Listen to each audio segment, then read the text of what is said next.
అనంతపురం జిల్లా రాప్తాడు నియోజకవర్గం రాప్తాడు గ్రామ పంచాయతీ నందు మైనార్టీ కాలనీలోను లోతట్టు ప్రాంతాల్లో అనంతపురం జిల్లా జెడ్పీసీఓ ఓబులమ్మ, పంచాయతీ అధికారి ప్రభాకర్, ఎంపీడీఓ సల్మాన్ రాజ్ తదితరులంతా కూడా ఆదివారం ఉదయం 11:30 నుంచి మధ్యాహ్నం 3:30 గంటల వరకు రాప్తాడు పంచాయతీలోని మైనార్టీ కాలనీ లోతట్టు ప్రాంతాల్లో పర్యటించడం జరిగింది.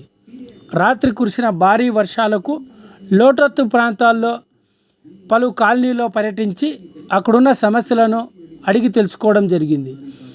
నీరు నిల్వ ఉన్న ప్రాంతంలో జేసీబీని ఏర్పాటు చేసి ప్రత్యేకంగా నీటినంతా కూడా తొలగించడం జరిగింది. ఈ సందర్భంగా జెడ్పీసీఓ ఓబులమ్మ మాట్లాడుతూ, శనివారం అర్ధరాత్రి సమయంలో కురిసిన భారీ వర్షాల సందర్భంగా రాప్తాడు గ్రామ పంచాయతీ పరిధిలోని మైనార్టీ కాలనీ పలు లోతట్టు ప్రాంతాలను పరిశీలించడం జరిగిందని, వర్షపు నీరు నిల్వ ఉన్న ప్రాంతాన్ని గుర్తించి జేసీబీలో ఏర్పాటు చేసి వర్షపు నీటిని తొలగించడం జరిగిందని, వర్షాల కారణంగా ప్రజలు ఏదైనా ఇబ్బంది ఎదురైతే సంబంధిత శాఖ అధికారులకు వెంటనే సమాచారాన్ని తెలపాలని జెడ్పీసీఈఓ ఓబులమ్మ ప్రజలను కోరారు. ఈ కార్యక్రమంలో పంచాయతీ అధికారి ప్రభాకర్, ఎస్సీ ఆర్డబ్ల్యూఎస్ అధికారులు, మండల అభివృద్ధి అధికారి సల్మాన్ రాజ్, మండల ఇంజనీర్లు, ఆర్డబ్ల్యూఎస్ ఇంజనీర్లు, సర్పంచ్ తిరుపాలు, శాఖ అధికారులంతా కూడా లోతట్టు ప్రాంతాల్లో పర్యటించి ముంపుకు గురి కాకుండా